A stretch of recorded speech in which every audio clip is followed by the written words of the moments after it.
A very good morning to our honorable judges and timekeeper. Today, I would like to share a book with you that I adore most.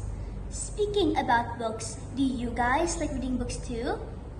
Of course you do. Who doesn't? Books can take us anywhere, from the deepest ocean to the farthest reaches of space. Today, my book may take us to one of those places, or maybe somewhere completely different. The only way to find out is to listen closely. So, are you ready? Great, because this book is about the frightening experience of the trees that drop their leaves.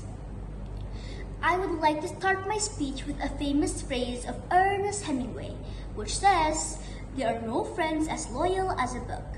Books are like our fellow friends, with no demands and no complaints.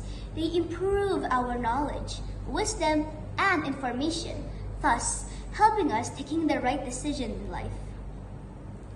There are primarily three characters in this book. The story is about trees getting rightfully upset because of humans cutting them down for wood and paper.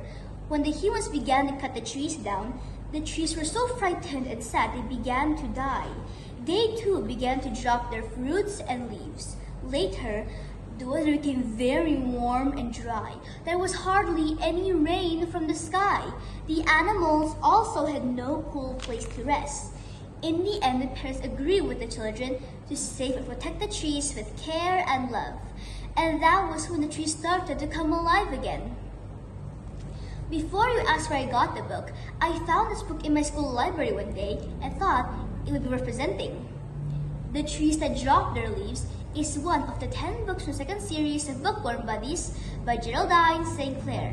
While it isn't a bestseller book, it did teach me about the wonders of Mother Nature.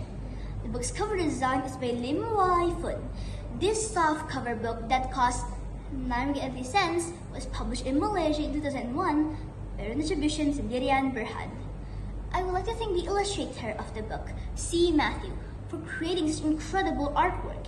The illustrations for this book were very colorful and pleasing to look at. Not to mention how expressive it is. It had such a way of showing the emotion that it even moved me a bit. Now, onto the pages. This book has 16 pages. From the first page to the very last page, it's written very neatly and easy to understand. The storyline is heartbreaking to me, since the forests are facing crucial times because of our generation's selfishness. Did you know the forest covers 1,000 million hectares, has faced a steep decline globally, and come down to 2,400 million hectares of the year 2000? It is calculated that nearly 40% of the forest land cover has been lost in the tropical region in comparison to about 1% lost in temperate regions. This situation has caused disruption in ecological balance.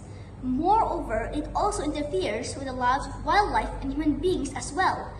Other than that, the climate will experience massive changes. This story has a hidden message, a moral, the responsibility, care, and love for trees as the best policy. Reading this book got me attached to the characters.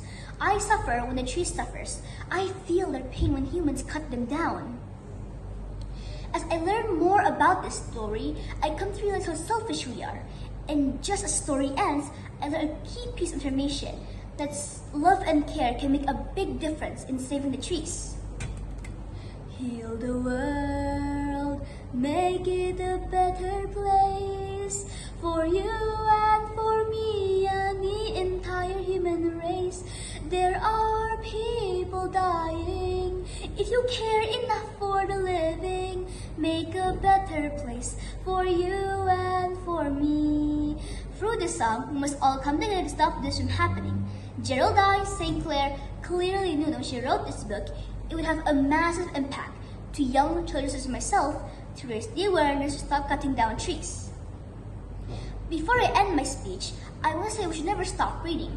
From reading, we always learn something new that's valuable and informative in our future. Books takes us to a journey with the author which widens our outlook.